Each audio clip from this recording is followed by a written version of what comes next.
Assalamualaikum warahmatullahi wabarakatuh. A'udzu billahi minasyaitonir rajim. Bismillahirrahmanirrahim.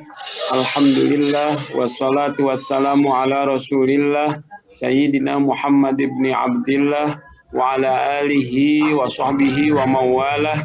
Amma ba'du.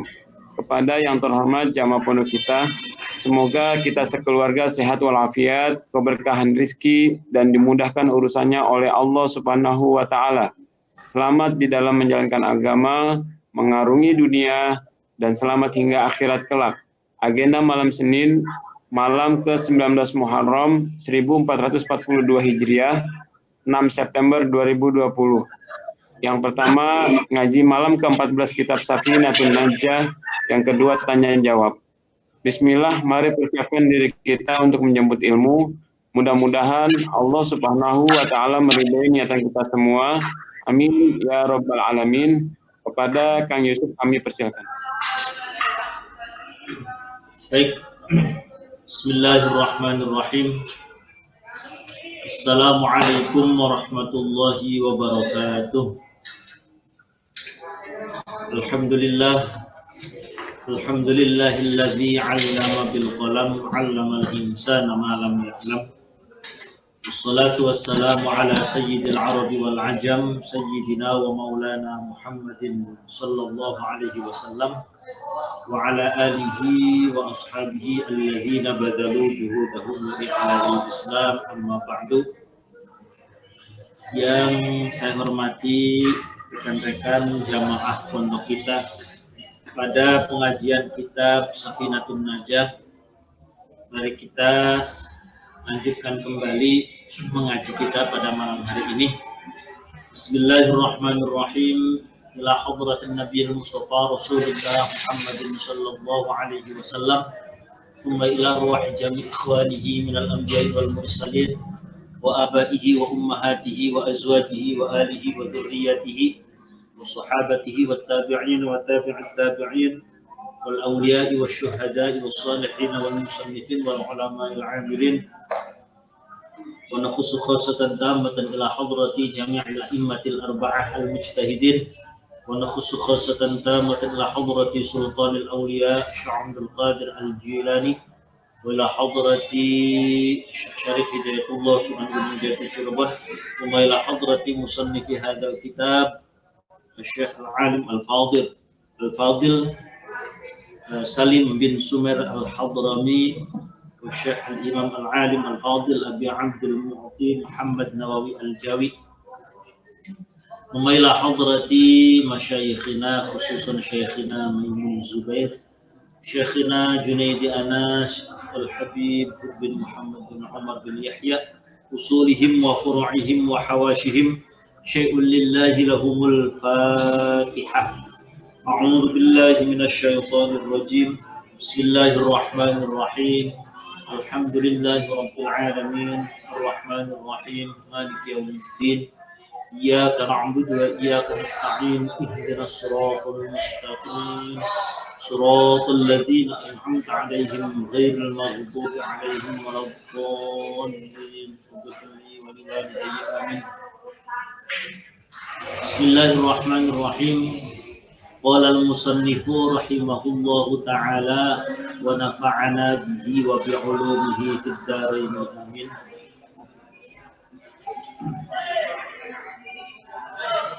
Qauluhu thalithu iltiqa'u basyaratai rajulin. Melanjutkan pada pengajian malam yang lalu tentang pasal tentang hal-hal yang membatalkan wudu. Bagus, baik. Pasal tentang hal-hal yang membatalkan wudu. Kemarin dijelaskan ada 4 kategori atau 4 hal. Yang pertama adalah yang membatalkan wudu disebabkan karena adanya sesuatu yang keluar dari salah satu di antara 2 kemaluan, baik itu kemaluan depan ataupun kemaluan belakang. Baik yang keluar itu berupa angin ataupun yang lainnya. Yang lainnya itu bisa berupa, artinya sesuatu yang biasa, yang normal, ya kotoran-kotoran yang normal dikeluarkan oleh manusia, ataupun sesuatu yang nggak normal, misalkan dari kemaluannya mengeluarkan darah, ataupun pula misalkan mengeluarkan benda-benda yang mungkin awalnya dulunya ketelan kemudian keluar benda itu termasuk sesuatu yang membatalkan wudu, kecuali yang keluarnya adalah berupa sperma. Jika memang keluarnya dalam keadaan terjaga, lalu tidak ada gerakan ataupun hal-hal yang membatalkan wudu yang lain, misalkan menyentuh kemaluan ataupun yang lainnya. Semisal ada orang berhayal lalu kemudian dia ejakulasi, maka hal itu membatalkan maka mengeluarkan sperma itu tidak membatalkan wudu.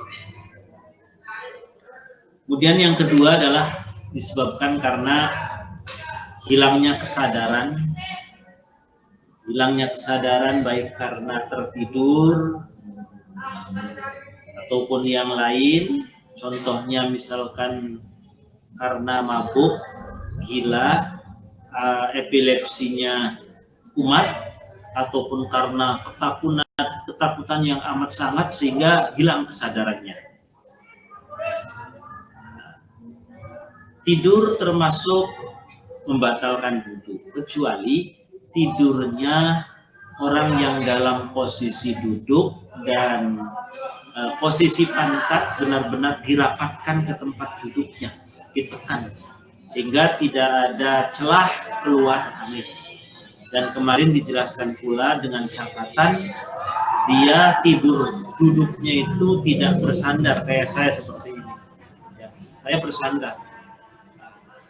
Kalau orang tidur kayak model saya begini, kemudian duduk, lalu posisinya bersandar, di mana saya bersandar pada sesuatu yang kalau sesuatu ini dihilangkan, sesuatu ini diangkat, misalkan saya terjerembab, maka tetap membatalkan wudu meskipun dalam posisi duduk.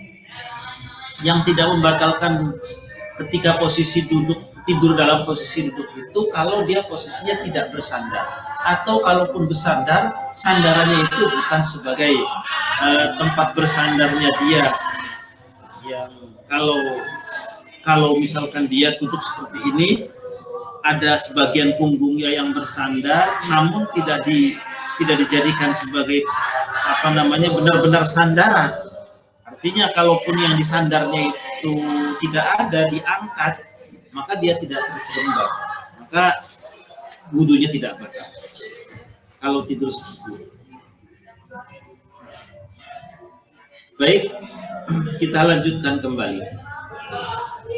Dua hal sudah kita jelaskan kemarin. Kemudian at-tsalitsu utawi kang kaping 3. At-tsalitsu utawi kang kaping 3 iku iltiqa'u basyaratai rajulin. Iltiqa'u basyaratai rajulin wa imra'atin. Ketemue kulit loroe wong lanang, ketemune kulit lorone wong lanang wa imra'atin lan wong wadon. Iltiqa'u basyaratai rajulin, ketemue kulit lorone wong lanang wa imra'atin lan wong wadon, kabiro ini kang gede karone. Kabiro ini kang gede karone. Ajnabiya ini kang lian karone. Nanti saya jelaskan. iltiqa ubasyaratai rajulin, ketemune kulit lorone wong lanang wong roatin lan wong wadon kabiraini kang gede karone ajnabiyaini kang lian. Lian itu artinya posisi bukan mahram.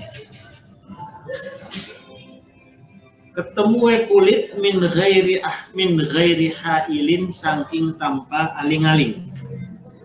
Min ghairi hailin saking tanpa aling-aling. Ya, terjemahkan. Yang ketiga,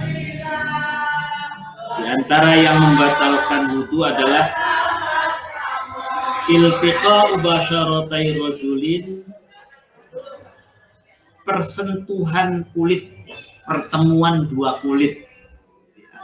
Saya maknai saja, pertemuan dua kulit laki-laki dan perempuan yang keduanya bukan mahram. Atau dalam bahasa yang lain, persentuhan kulit antara laki-laki dan perempuan yang bukan mahram, yang kedua-duanya sudah berusia besar dan persentuhannya tidak ada penghalang, artinya persentuhan langsung. Persentuhan langsung. Baik, bahwa ketika terjadi persentuhan kulit antara laki-laki dan perempuan yang kedua-duanya itu sudah sama-sama besar, statusnya bukan mahram. Mahram itu man haruma nikahuhu atau man haruma nikahuha. Nanti saya jelaskan. Yang kedua-duanya bukan mahram dan persentuhannya persentuhan langsung, tidak ada penghalang. Ketika terjadi persentuhan kulit, maka kedua-duanya, baik si laki-lakinya maupun perempuannya, sama-sama batal. Di sini di syarahnya dijelaskan.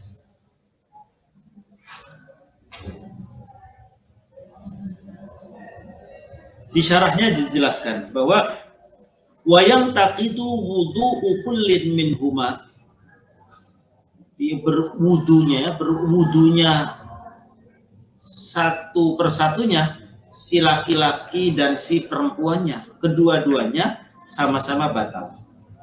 Min ladzatin aula, baik dari persentuhan kulit itu ada, ya kalau bahasa biasanya ada setrum lah, ada kelezatan, ada rasa timbul syahwat ataupun tidak. Amdan au sahwan, sengaja ataupun tidak.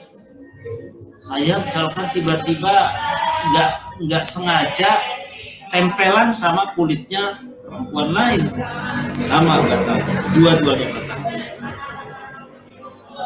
Au karhan, meski dipaksa sekalipun. Paksa, lagi itu dipaksa, didorong-dorong, tempelin, jadi batal. Bi'udwin salimin au asyalla, baik yang bersentuhan itu sama-sama kedua-duanya anggota tubuhnya masih normal, masih berfungsi ataupun tidak. Au asyalla, misalkan ada orang bilang dalik sudah mati rasa si tangannya itu tidak ada fungsinya sama sekali, tidak bisa bergerak. Meski hal itu terjadi, tetap batal wudunya. Walau kana rajulu haraman, meskipun posisi laki-lakinya udah tua renta gitu, nggak ada syahwat sama sekali. Perempuannya masih gadis, 17 tahun, tetap batal. Au mamsuhan, atau posisi si laki-lakinya yang disentuh, sama. walau kana ahaduhuma maitan, meskipun salah satunya itu sudah mayit, sudah meninggal dunia. Misalkan ada mayit jenazah perempuan, kita punya wudhu, perempuan itu perempuan lain, ya, perempuan bukan mahram kita. Lalu kita menyentuh, maka batal wudhu kita. Wudhunya saya yang menyentuh itu batal. Atau misalkan posisinya dibalik, ada seorang perempuan punya wudhu, ada mayit laki-laki bukan mahramnya disentuh sama dia, batal wudhunya yang nyentuhnya itu. Lakin la yang taqidu wudhu'ul mayit, akan tetapi si mayit wudhunya tidak batal.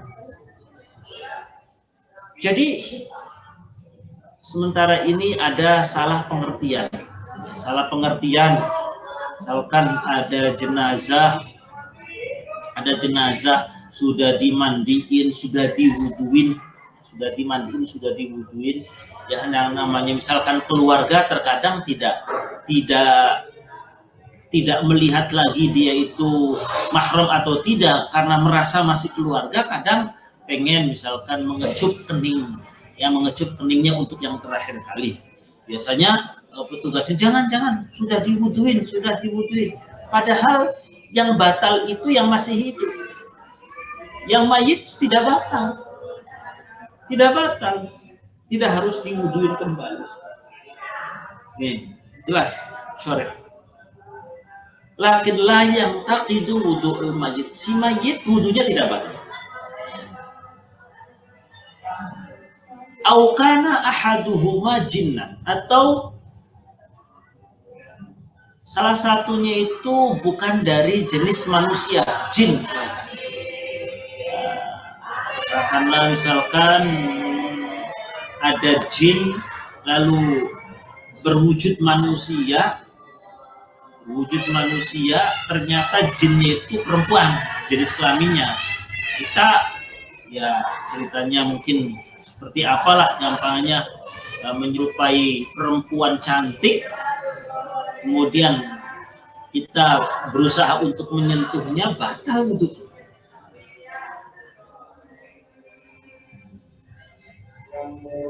Walau kana ala ghairi suratil adam, meskipun manusia itu bukan dalam bentuk manusia. Kakalbin, sini dicontohkan kayak seperti anjing. Manusia, alhamdulillah min dzalik, summa na'udzubillah min dzalik, misalkan ada orang terkutuk, misalkan bahasa sekarang mungkin orang kutukan manusia, dia manusia, dilahirkan oleh manusia, tapi bentuknya kayak anjing. Haitsu tahaqqaqat adz-dzukurah awil unthah, sekiranya jelas dia itu laki-laki jenis kelaminnya ataukah perempuan. Kalau memang dia anak manusia, meskipun bentuknya itu bentuk hewan, bentuknya binatang, kalau memang jelas dia itu jenis kelaminnya, maka manusia yang menyentuh manusia yang menjadi hewan tadi batal wudunya kalau berlainan jenis dan bukan mahram.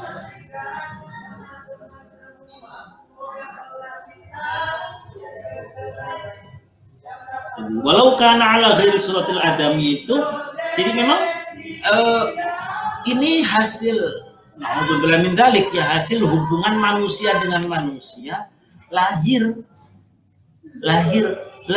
bentuknya hewan. Maka ini hukumnya sama dengan manusia.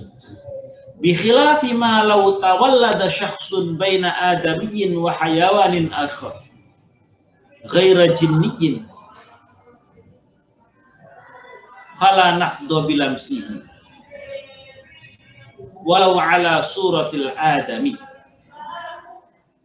wa hayawin akhir ghairi jinniyin. Berbeda kalau misalkan, mohon maaf, ada hubungan terlarang antara seorang manusia dengan hewan. Jadi, kalau ini benar-benar hubungan badan, hubungan terlarang manusia dengan hewan. Lahir bentuknya manusia. Hubungan badan manusia dengan hewan, lahir bentuknya manusia. Kalau bentuknya hewan tidak ada pembahasan. Bentuknya manusia.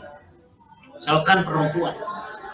Lalu kita yang bukan mahramnya menyentuh tadi anak hasil hubungan terlarang dengan hewan yang berbentuk manusia tadi, perempuan, maka tidak membatalkan wudu.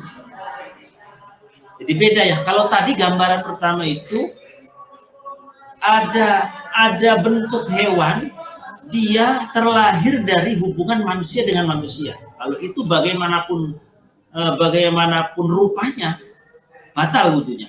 Tapi kalau hasil hubungan terlarang manusia dengan hewan, meski bentuknya manusia sekalipun, maka tidak batal wudunya.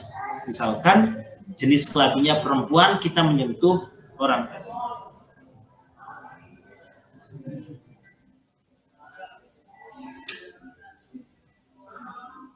Wahasiluhu annal lamsa naqidun bisyurutin. Kesimpulannya bahwa menyentuh,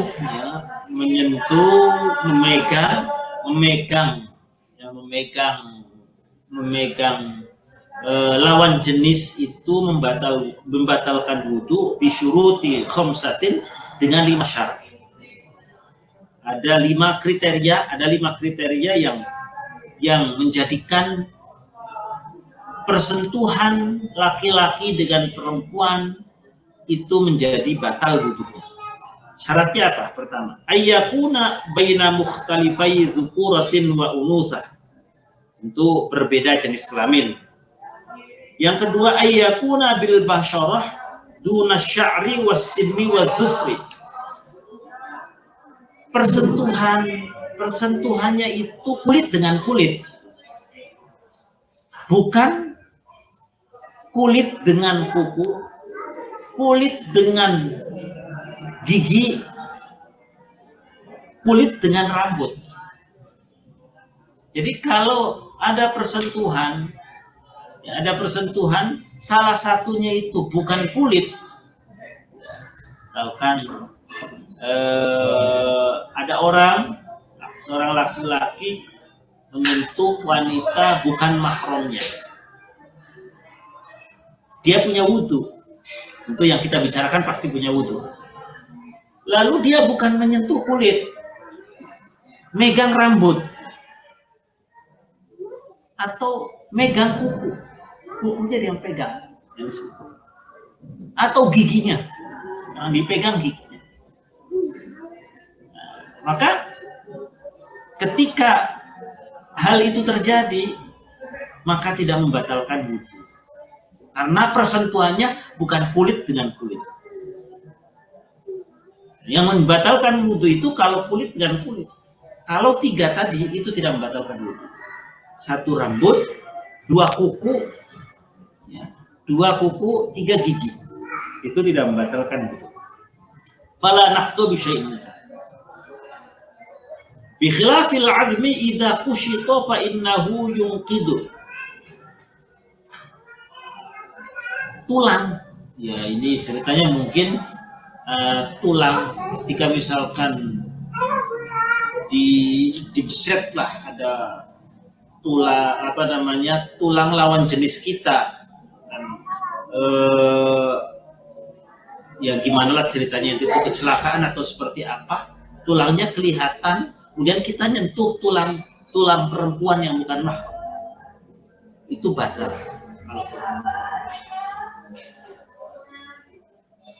Walau ittakhadhatil mar'atu awir rajul usbu'an min dhahabin aw fiddah lam yanqud lamsuha.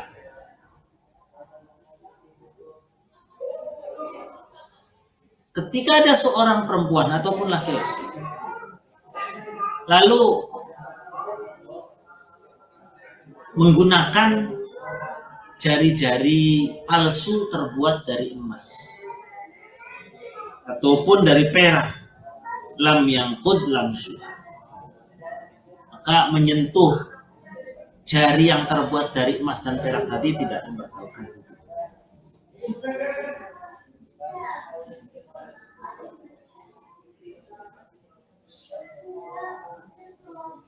Walau sulikha jildar rajuli awil mar'ah.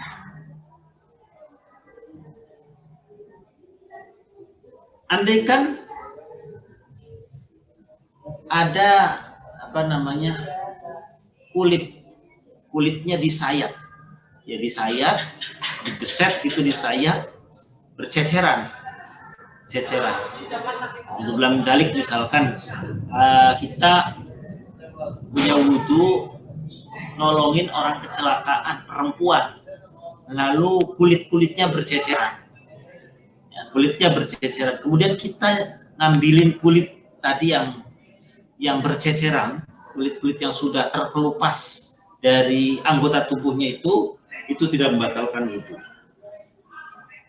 Lam yangqud lam suhuli annahu la yusamma adamjan, batal wudunya karena tidak termasuk bagian dari manusia. Artinya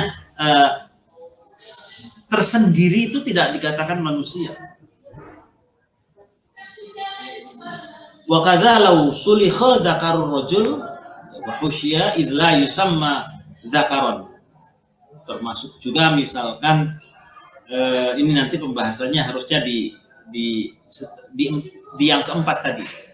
Termasuk juga misalkan ada alhamdulillah, misalkan kita nemu alat kelaminnya laki-laki, nemu udah potongan alat kelamin laki-laki, lalu kita pegang. Kalau memang bentuknya kalau memang istilahnya itu sudah tidak kelihatan itu bentuk zakar, maka nggak batal. Tapi kalau masih gelondongan, masih kelihatan, itu masih dikatakan zakar, dan kita menyentuh, batal.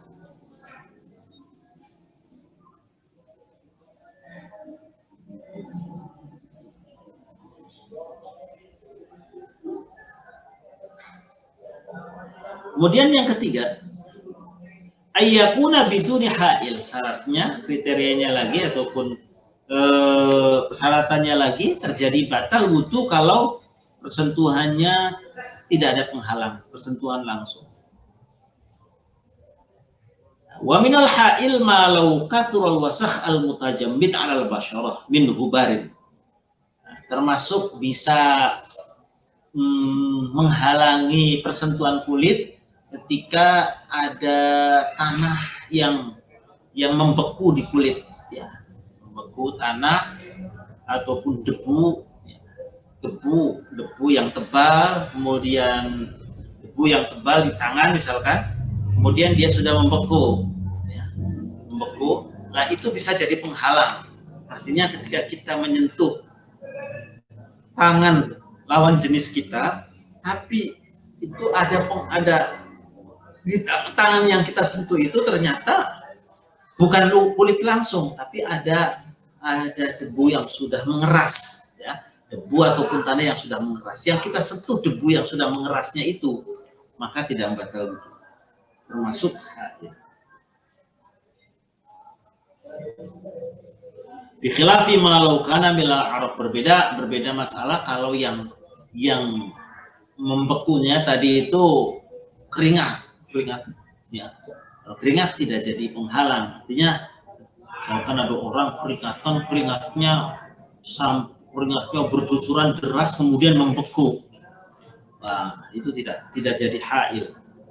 Fa inna lamsahu yungkitul wudu, menyentuh kulit yang ada keringat yang mengental, keringat yang membeku, mengeras tadi, membatalkan. Kemudian yang keempat, membatalkan itu jika salah satunya, apalagi dua-duanya. Jika salah satunya itu sudah besar, baik si laki-lakinya yang sudah besar ataupun si perempuannya yang sudah besar. Ukurannya usia berapa? Usia berapa sih kita persentuhan kulit dengan seorang anak lawan jenis, di mana itu membatalkan wudhu? Usia berapa? Wa huwa haqqur rajul man balagha haddan tashtahihi fihi urfan dawatu tiba'is salimah. Jadi batasannya itu adalah usia di mana seorang anak dia dipandang oleh lawan jenis itu sudah syahwat. Ya, dipandang oleh lawan jenis itu dianggap dia sudah menarik syahwat, menarik birahi. Nah itu usia berapa sekarang kira-kira? Dia urfan, ukurannya ukuran orang normal ya, ukuran orang normal. Dawatut tiba'is salimah. Jadi menurut persepsinya orang yang normal, yang memiliki intuisi, memiliki cara pandang, memiliki persepsi yang normal. Usia berapa? Jadi usia seorang anak dipandang oleh lawan jenis itu sudah menarik syahwat. Ya, sekarang misalkan ukuran orang normal, kalau kita memandang anak kecil perempuan itu berapa? Kita sudah mulai ini kok cantik ini cantik ini. Kita sudah berfantasi. Kita sudah berfantasi ketika melihat anak itu. Usia berapa? 9 tahun mungkin atau 10 tahun. Usia anak kelas 5 SD, kelas 4 kelas 5 SD, zaman sekarang sudah dianggap anak yang besar. Lawan jenis pasti akan berfantasi ketika melihat anak usia-usia segitu misalnya. Begitupun sebaliknya, ketika anak laki-laki, ya, ukurannya adalah ketika lawan jenisnya, yakni perempuan memandang, ini anak kecil kok, anak laki gantengnya bukan main. Dia berfantasi, dia sudah menarik syahwat, sudah menarik fantasinya dia kepada usia-usia segitu. Ya intinya ya kalau kelas 1 SD sih ya belum, kelas 1, kelas 2 itu belum. Ya kecuali orang-orang yang abnormal ya. Orang-orang yang abnormal, bahkan bayi sekalipun dia sudah dianggap menarik syahwat.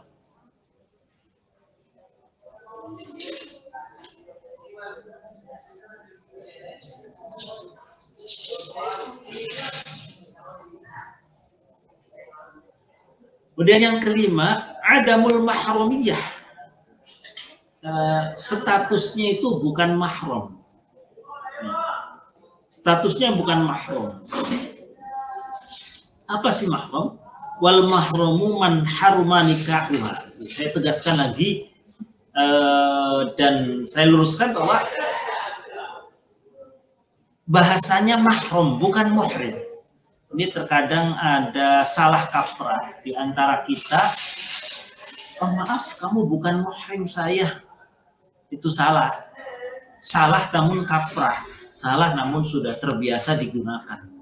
Padahal istilah muhrim itu adalah orang yang sedang menjalankan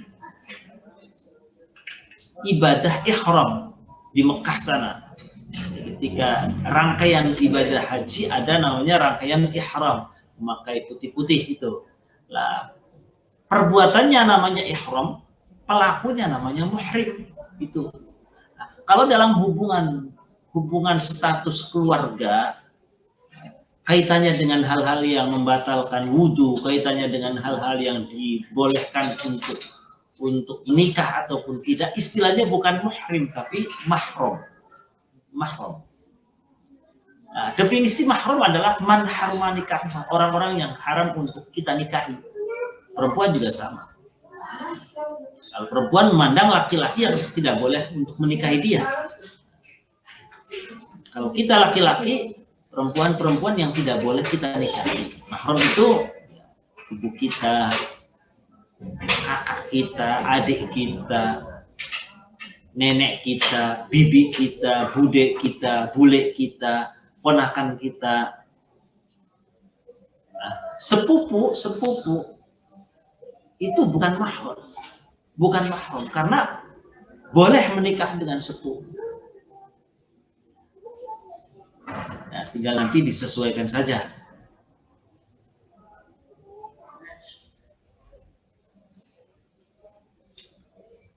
Baik, jadi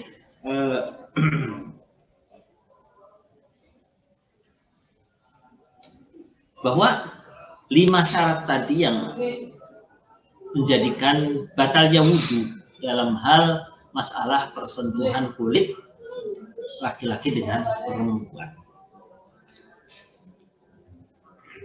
Ar-rabi'u utawi kang kaping 4 yang terakhir. Ar-rabi'u utawi kang kaping 4 iku massu qubulil adami. Ngemek kubul itu istilah kemaluan. Ngemek kubule anak Adam, menyentuh atau memegang kemaluan manusia. Au halqati duburihi atau bolongan dubure anak Adam. Yang membatalkan wudhu yang selanjutnya yang nomor 4, kategori yang keempat adalah menyentuh atau memegang kemaluan manusia. Baluan. Au halqati duburihi atau menyentuh, memegang lubang dubur.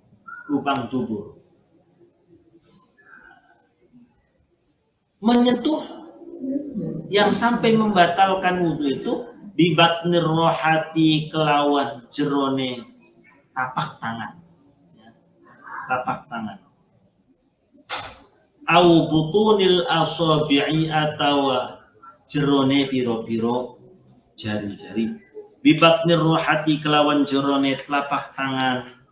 Wa butunil asabi'i atau jerone piro-piro driji, jerone piro-piro driji. Kategori yang membatalkan wudhu yang keempat adalah menyentuh atau memegang kemaluan manusia, atau menyentuh, memegang lubang duburnya manusia, di mana menyentuh ataupun memegangnya dengan telapak tangan atau jari-jari tangan bagian dalam ini. Ini kalau saya dulu diajarkan, di sini juga ada dijelaskan di syarahnya. Ini yang kalau kita dua telapak tangan kita itu kita tangkepin. Nah, yang ketutupan ini lah yang kalau menyentuh kemaluan kita atau lubang dubur kita membatalkan. Seperti ini.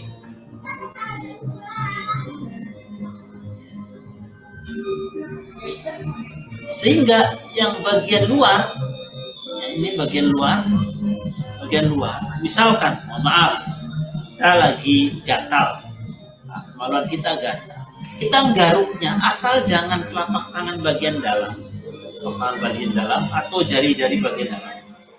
Asal bukan yang digunakan untuk menggaruk kemaluan itu bukan bagian dalam, bisa pinggir ataupun bisa bagian luar, maka tidak membatalkan.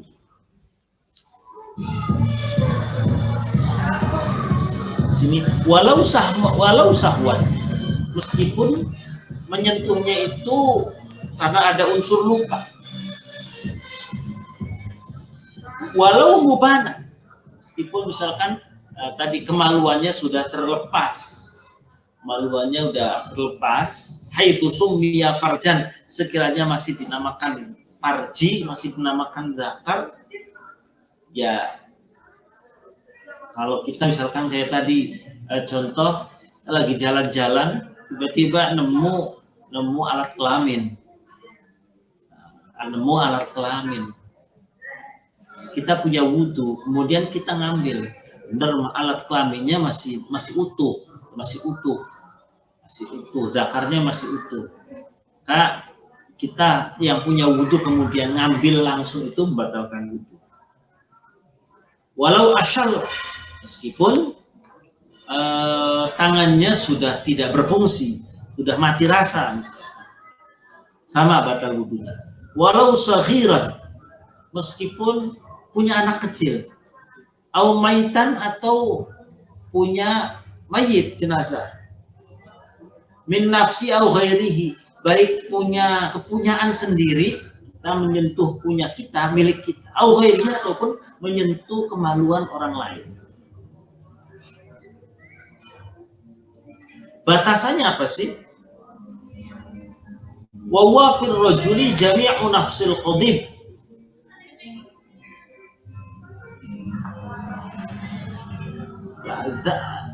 Kelamin laki-laki yang kalau kita menyentuh, kalau kita memegang itu membatalkan wudhu, itu adalah batasannya adalah jami'u nafsil qadib. Jadi seluruh, mohon maaf, selongsongan zakar itu, selongsongan zakar itu yang panjang itu yang batalkan.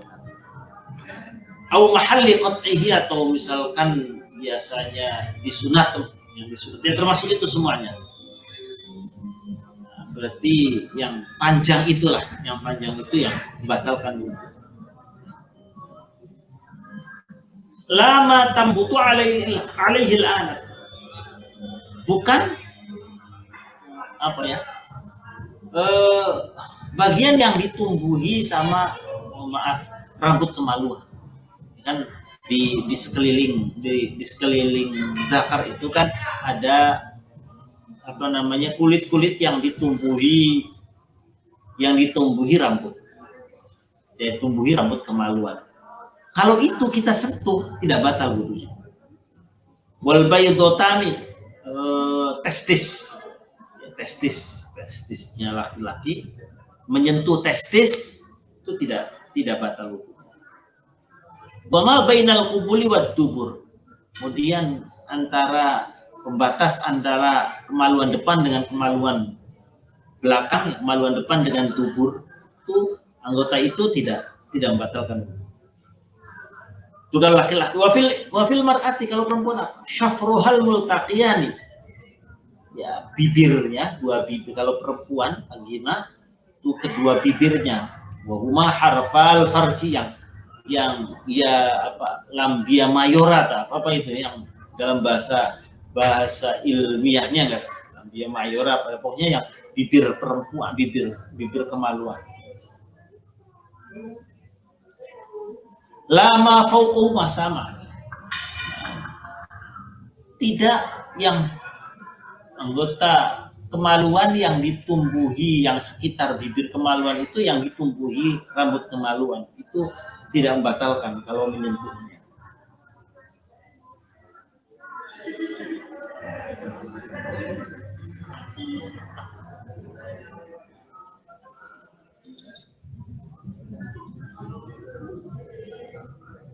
Wa min dzalika, bukan hanya bibirnya, bukan hanya bibir. Wa min dzalika termasuk membatalkan wudhu kalau menyentuh ini. Min dzalika al-badru.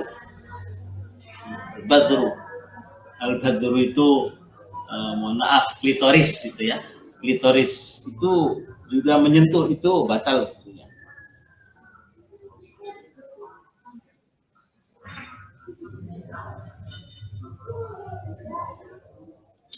Wattaqyid bil adami yukhrijul bahimah.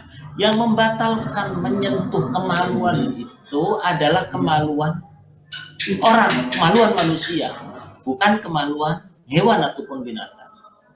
Jadi kalau kita misalkan menyentuh kemaluan hewan, ada sapi kita sentuh, meres, kemudian kita menyentuh kemaluannya sapi, tidak batal.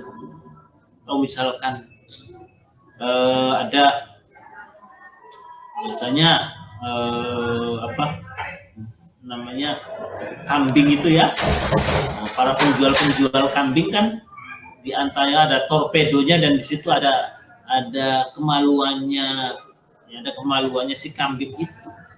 maka tukang-tukang daging itu tidak batal. Kalau dia punya wudhu kemudian ngambil kemaluannya kambing, itu tidak batal wudhunya.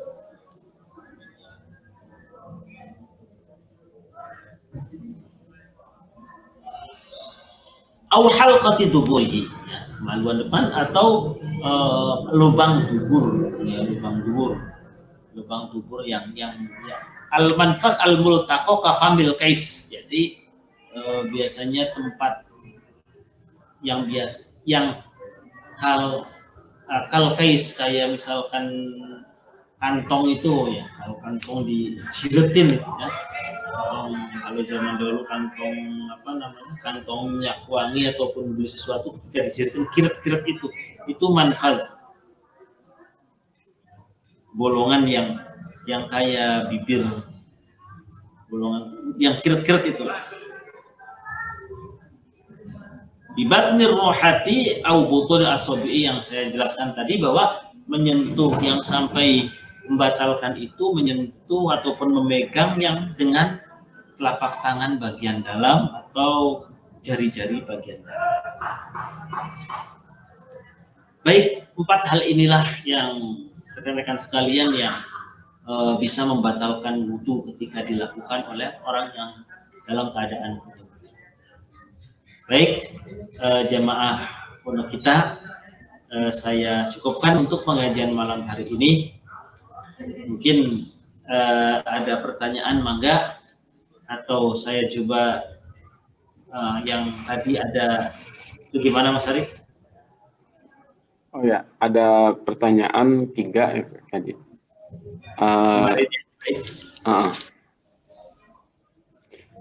Yang pertama, jawab yang paling mudah saja. Ya, mangga, silakan Mas Arif, saya biar nggak lupa. Pertama, seseorang sedang mengambil air wudhu, tiba-tiba air keran mati, terus pindah ke keran yang lain, berarti terputus wudhunya. Bagaimana dengan wudhu tersebut? Apakah sah atau wudhunya harus diulang? Itu yang pertama. Baik, saya jawab dulu satu persatu ya. Wudhunya tetap sah karena di pasal syurutul wudhu itu, bahwa berwudhu itu tidak wudhunya orang normal, ya, wudhunya orang normal. Kita berbicara orang normal, bukan orang yang daimul hadas. Itu tidak ada syarat al-mu'alah. Al-mu'alah itu antara basuhan yang satu dengan basuhan yang lain itu tidak harus dilakukan secara terus-menerus. Batasannya apa? Batasannya adalah basuhan yang pertama itu asal belum kering. Misalkan saya contohkan begini, saya butuh, satu, ya, tiba-tiba kerannya mati, tadi ya, kerannya mati, kemudian pindah di sana, bahkan di sananya itu tiba-tiba antri, ada orang nunggu sampai selesai wudhunya dia. Asal basuhan muka tadi itu belum kering, maka kita bisa melanjutkan ke tangan dan selanjutnya sampai selesai. Jadi artinya sah wudhu tersebut. Yang kedua, adakah contoh ibadah yang dilakukan dengan syarat wajib punya wudhu tetapi boleh punya hadas besar? Saya kira pertanyaannya sedikit mungkin perlu diperjelas lagi. Ibadah apa nanti? Ibadah punya wudhu tapi boleh punya hadas besar, artinya gimana? Nah, jadi gini, ada yang mau jadi kalau saya bisa tangkap sih, dengan bermodalkan wudhu dia bisa beribadah walaupun punya hadas besar. Oh, kalau begitu pertanyaannya enak. Dengan hanya punya wudhu,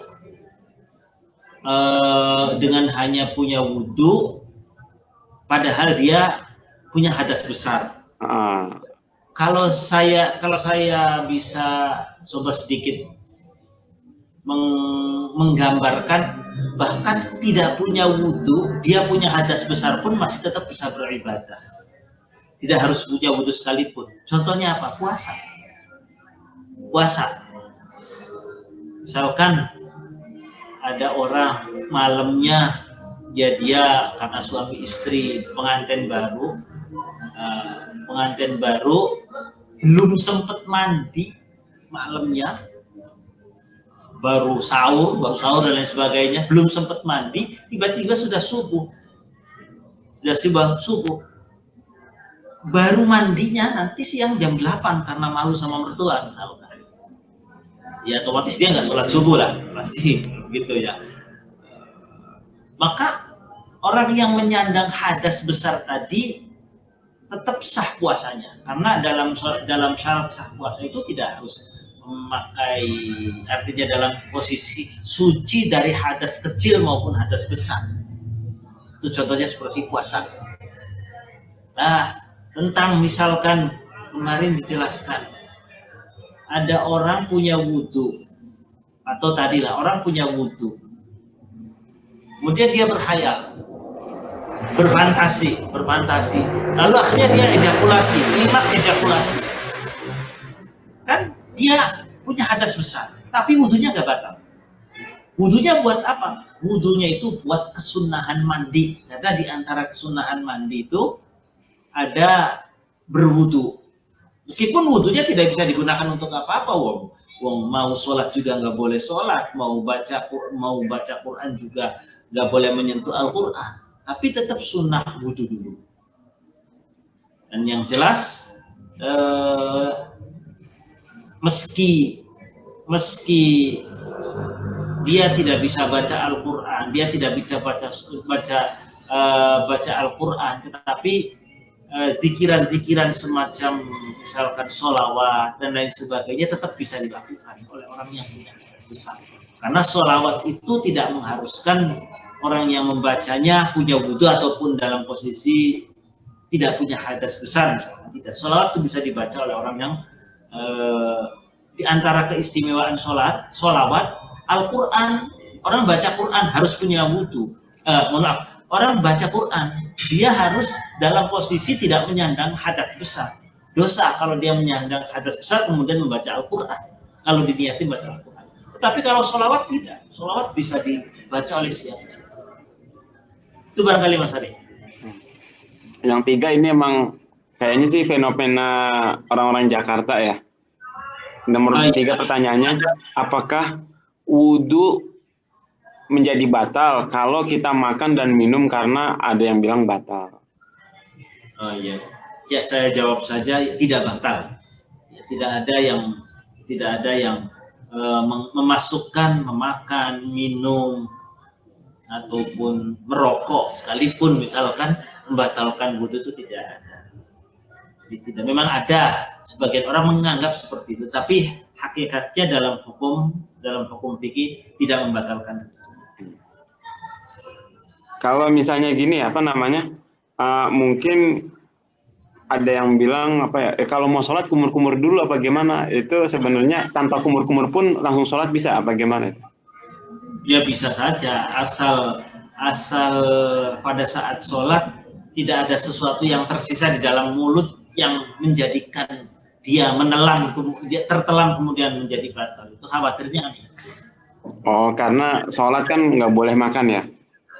Iya, itu khawatir ada sisa-sisa makanan ataupun sisa-sisa minuman yang masih ada rasa manis yang sangat di mulut kemudian tertelan bersamaan dengan kita sholat, itu sebenarnya. Oh, baik. Ya, misalkan nggak etis juga misalkan kita habis rokokan, bau rokok kemudian kita sholat, yang nggak etis juga kan? Ya baik juga. Masih dalam membaca Fatihah pas bau rokok misalkan, bau tembakau, nggak etis juga. Pantas-pantasnya yang berkumur-kumur dulu, menetralisir mulut itu. Mau berbicara sama orang saja, supaya mulutnya harum, apalagi mau berkomunikasi sama orang. Itu kira-kira. Itu aja sih pertanyaan yang ditampung kemarin. Bagi jamaah yang lain jika ingin bertanya dipersilakan. Atau mungkin barangkali waktunya sudah malam, Mas Ari, barangkali nanti bisa ditampung lagi kayak tadi. Oh ya, bisa. Ya, baik, ya. Baik, terima kasih pada rekan-rekan sekalian. Mohon maaf atas segala kurangan. Al-Fatihah. A'udzu billahi minasyaitonir rajim. Bismillahirrahmanirrahim. Alhamdulillah rabbil alamin. Bismillahirrahmanirrahim. Ya Iyyaka na'budu wa iyyaka nasta'in.